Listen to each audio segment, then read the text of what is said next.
Yang pertama, dengan tegas, kalau apa yang akan dipaparkan hari ini oleh pemerintah yang hadir hari ini di forum Komisi 9, rapat dengar pendapat bicara tentang iuran BPJS dengan materi yang sama persis dengan apa yang sudah dibagikan ke kita, maka tutup saja sekarang. Karena sudah bolak-balik kita tuh menerima bahan presentasi. Kita nggak sedang mau ujian disertasi, kita juga nggak sedang mau kuliah, udah selesai perkuliahan kita, ya, udah lulus. Artinya kita nggak mau lagi ya dibohongin, ditawar-tawarin kayak anak kecil, mau permen yang ini atau permen yang ini atau permen yang ini, gitu. Tapi ternyata nggak ada yang manis gitu, 3 permen itu, kita nggak mau lagi. Jadi semua paparan yang sudah dikirim kami sudah baca. Kecuali punya BPJS Kesehatan baru kami baca hari ini karena baru dikirimkan sampai di meja kami pada saat kami menjelang rapat. Ini juga menjadi pertanyaan. Yang lainnya udah masuk kemarin, kenapa baru masuk pada hari ini? Padahal itu yang akan kita pertanyakan dan akan kita bahas pada rapat hari ini. Tapi kenapa justru paling lambat? Tapi udahlah, kita tidak mempersoalkan masalah materi karena kita tidak sedang mendiskusikan materi presentasi, tidak. Jadi kalau apa yang akan disampaikan oleh Pak Menteri atau Pak Dirut hanya sekitar putaran bahan presentasi, kita sudah khatam. Sudah selesai bacanya. Nggak ada guna. Ya, itu yang pertama. Yang kedua, saya hanya ingin mempertanyakan kepada semua yang hadir di sini mewakili pemerintah. Apakah pemerintah masih punya itikat baik untuk membela rakyat kecil? Masih punya nurani enggak? Masih punya hati enggak untuk masyarakat kecil? Kami baru selesai melakukan reses. Nangis Pak Menteri, nangis.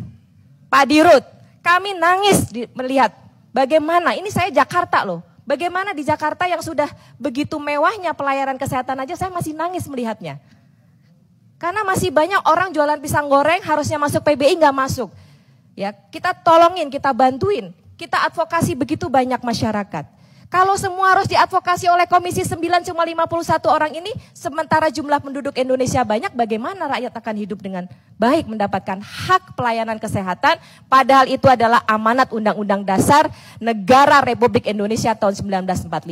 Sedih kita semuanya mendapatkan hasil dari reses kita. Kalau kemarin air mata kita udah kering hari ini. Kemarin saya benar-benar nangis melihat, datang ke rumah sakit melihat bagaimana mereka nggak bisa dilayani karena BPJS-nya belum bayar lunas, karena mereka harus hutang bayar sekolah, belum lagi terkena musibah banjir, semuanya hanyut, barang semuanya hilang. Kalau itu dialami oleh Bapak dan Ibu, apa yang akan Bapak Ibu rasakan? Bersyukur Bapak dan Ibu ini pejabat memiliki harta, memiliki banyak kemewahan. Bagaimana dengan rakyat kecil? Hanya untuk mendapatkan sedikit saja uang dari APBN, uang mereka juga karena mereka juga punya hak di situ. Kenapa begitu susah? Pemerintah membayar hutang 2020 ya sekitar 295 triliun baru bunga hutang saja. Belum pokok utangnya sekitar 350 sekian triliun. Mampu membayar hutang. Kenapa membayar defisit nggak mampu? Ini hak rakyat kecil. Membayar ratusan triliun mampu. Hutang.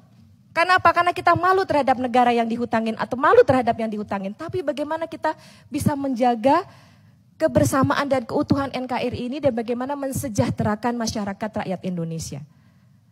Rakyat kelas 3 ini kita cuma minta nggak banyak kok, cuma kelas 3 ini tolong dibantu, tolong dibantu.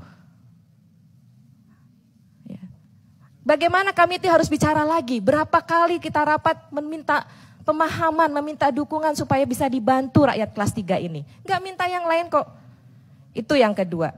Yang ketiga, sekarang kita mengalami satu proses migrasi yang sangat luar biasa, dahsyat angkanya. Dari kelas 1, kelas 2 turun ke kelas 3 sudah menembus di angka 800.000. Iya benar ya Pak Dirut ya? Kelas 1 aja yang katanya mampu, mereka juga turun kelas. Itu berarti apa? Kenapa nggak mereka bertahan di kelas 1? Kalau memang mereka mampu, mereka pindah dan sekarang sudah menembus di atas 800.000 angka migrasi ini. Apakah defisit akan selesai? Nggak akan. Hanya akan menambah benang ruwet dari masalah defisit BPJS ini. Maka kami yang terakhir, pimpinan, melengkapi dari apa yang sudah disampaikan oleh teman-teman sebelumnya, saya juga sama dengan teman-teman sebelumnya. Kalau rapat hari ini tidak ada keputusan apapun juga, tutup saja sekarang. Dan saya juga saat ini saya mohon pamit dari ruangan ini. Terima kasih. Assalamualaikum warahmatullahi wabarakatuh.